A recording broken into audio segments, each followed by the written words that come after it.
Olá pessoal, vamos agora a 10 leis e teoremas aplicados em circuitos elétricos. Ajuda bastante nas análises. Vem comigo!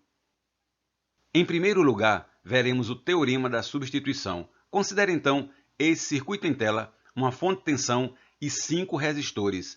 Pense que você verificou no resistor R5 que ele possui uma queda de tensão de 10 volts e passa por ele uma corrente elétrica de 2 amperes. O que quer dizer o teorema da substituição? É que podemos substituir esse resistor R5 sem nenhum dano por uma fonte de tensão de 10 volts ou então uma fonte de corrente de 2 amperes. Esse é o teorema da substituição.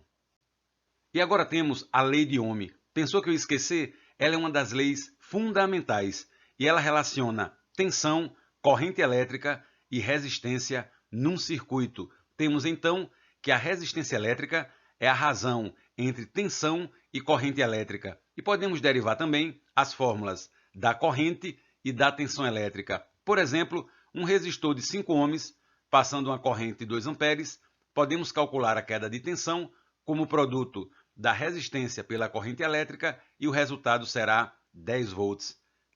Lei dos nós. O que diz essa lei? Ela diz o seguinte, que o somatório das correntes elétricas no nó é igual a zero. Traduzindo, o somatório das correntes que entram no nó é igual ao somatório das correntes que saem do nó. Vamos ver então um exemplo. Temos aqui um nó chegando e saindo correntes elétricas e queremos calcular num ramo específico o valor de corrente elétrica I. Podemos aplicar diretamente a lei dos nós. O somatório das correntes que saem é igual ao somatório das correntes que chegam. Resultado então, corrente elétrica 6 amperes. E o sentido da corrente elétrica é saindo do nó. Lei das malhas. Essa é uma lei bastante importante e ela diz o seguinte, que num circuito elétrico, o somatório das tensões numa malha, que é um circuito fechado, é sempre igual a zero. Traduzindo, o somatório das tensões de todas as fontes, mais as quedas de tensão nos elementos passivos, é então igual a zero. Temos aqui então um exemplo prático num circuito e queremos calcular as quedas de tensão V1 e V2 nesses resistores.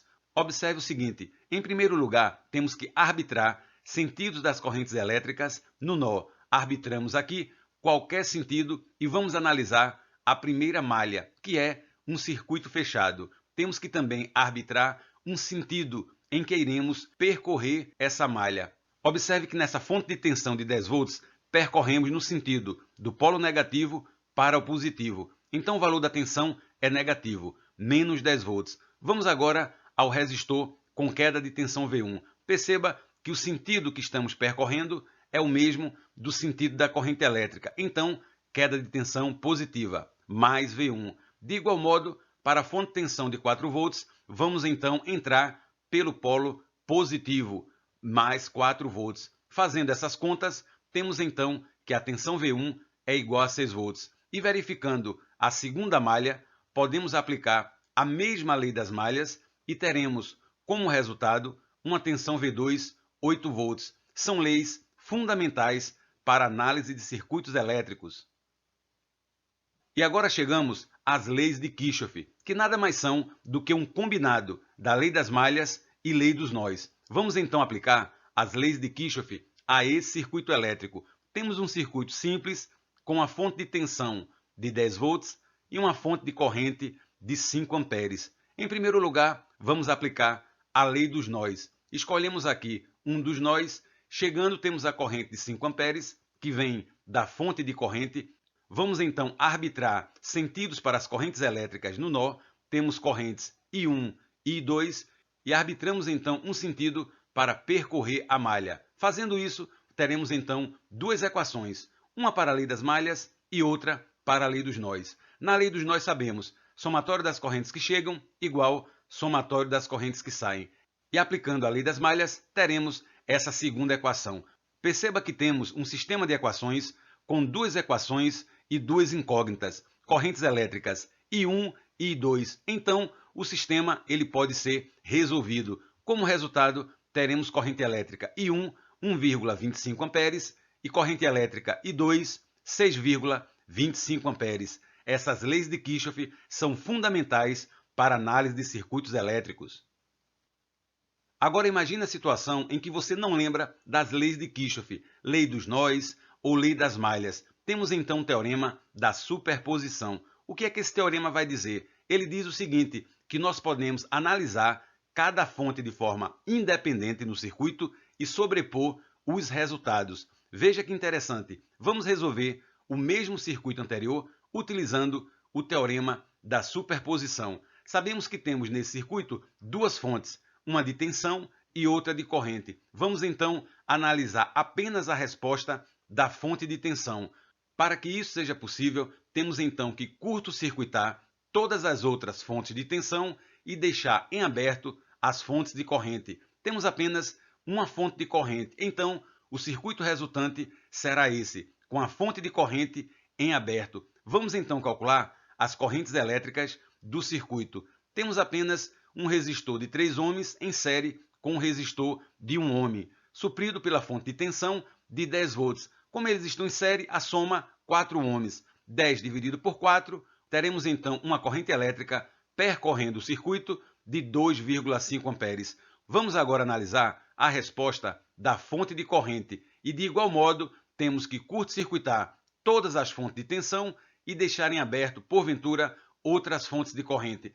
Dessa forma, o circuito resultante será esse, com a fonte de tensão de 10 volts curto-circuitada. Vamos então avaliar a resposta dessa fonte de corrente de 5 amperes nesse circuito. Ora, temos uma corrente de 5 amperes que será dividida entre dois resistores em paralelo, de 3 e 1 ohm. Ora, é uma divisão inversamente proporcional aos valores das resistências. Teremos então correntes elétricas de 1,25 e de 3,75 amperes. E agora podemos fazer a sobreposição. Observe o seguinte, o ramo do resistor de 3 ohms, vamos fazer a soma dessas correntes elétricas, considerando os sentidos. Temos então uma subtração, porque elas estão em sentidos opostos.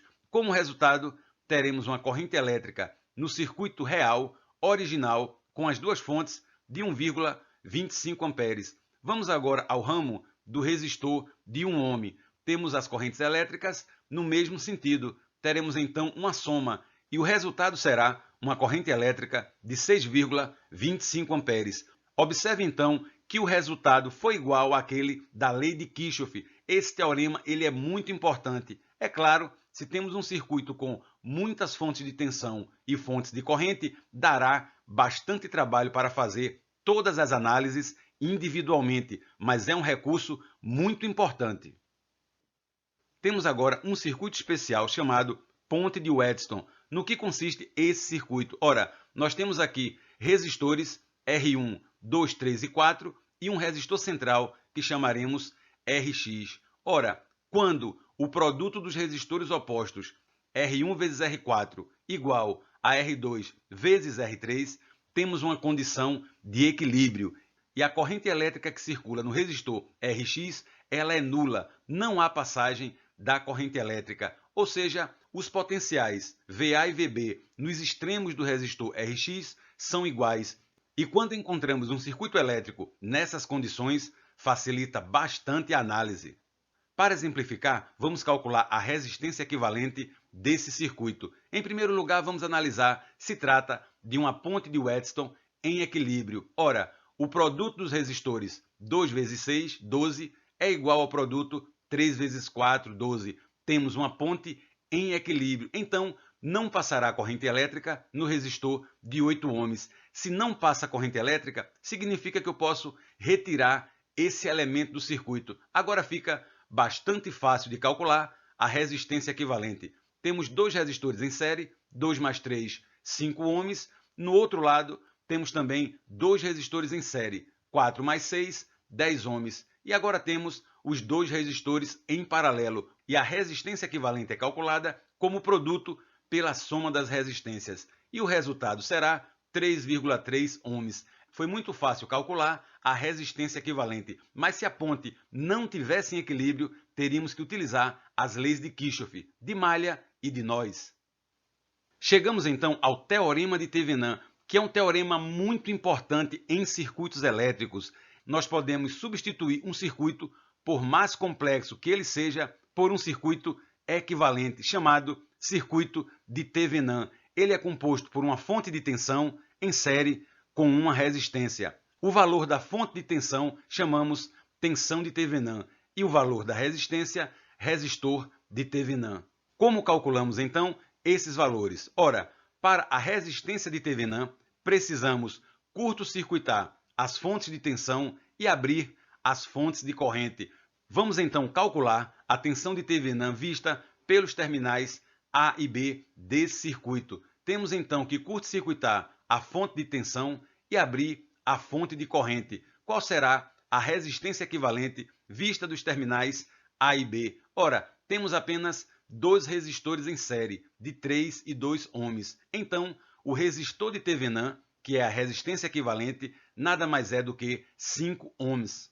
Para o cálculo da tensão de Thevenin, temos que calcular a tensão do circuito em aberto, ou seja, colocar um voltímetro entre os terminais A e B. Vamos então fazer esse cálculo. Perceba o seguinte, o valor da tensão entre os terminais A e B é o mesmo valor de tensão entre os terminais do resistor de 4 ohms. Dito isto, temos que nesse resistor passa uma corrente elétrica de 2 amperes. Então, a tensão de Thevenin será igual ao produto da resistência pela corrente elétrica e o resultado será 8 volts. Então, temos agora o circuito equivalente de Thevenin. Podemos substituir todo esse circuito elétrico por uma fonte de tensão de 8 volts em série com uma resistência de 5 ohms. É um teorema fundamental da análise de circuitos elétricos. E agora temos um teorema bastante interessante, que é o teorema da máxima transferência de potência. Considere então esse circuito em tela, qual seria o resistor que colocaríamos entre os terminais A e B para ter a máxima transferência de potência. Ora, o resistor de Thevenin é o de máxima transferência de potência. Traduzindo, temos o seguinte, que o valor da resistência de máxima potência ele é igual ao valor da resistência de Thevenin. E como calculamos anteriormente para esse circuito, a resistência de Thevenin vale 5 ohms. Se você inserir um resistor de valor maior ou de valor menor, não terá a máxima transferência de potência. Chegamos então ao 10º teorema, o teorema de Millman. Nesse teorema, faremos o circuito equivalente de N fontes de tensão ligadas em paralelo. Podemos ter tensões diferentes, como também resistências internas diferentes. E como calculamos então a tensão equivalente? Ora, nada mais é do que dividir no numerador o somatório das tensões dividido pelas resistências internas e no denominador o somatório do inverso das resistências internas. E a resistência equivalente ela é calculada como o inverso da soma dos inversos das resistências, que nada mais é do que uma simples associação de resistores em paralelo. Vamos ver agora um exemplo prático e tudo ficará muito mais claro. Considere então esse circuito elétrico em tela. Temos 3 fontes de tensão de valores 10, 15 e 20 volts e resistências internas 0,5, 1 e 2 ohms. Qual será então a fonte equivalente que irá substituir todas essas fontes em paralelo? Vamos então calcular. O valor da tensão equivalente da fonte será aproximadamente 13 volts e o valor da resistência interna equivalente será aproximadamente 0,3 ohms. Ou seja, todas essas fontes elas poderão ser substituídas por uma fonte de tensão de 13 volts com uma resistência interna de 0,3 ohms. Valeu, pessoal! Espero que vocês tenham gostado do vídeo. Depois estudem aprofundadamente cada teorema. Forte abraço e bons estudos!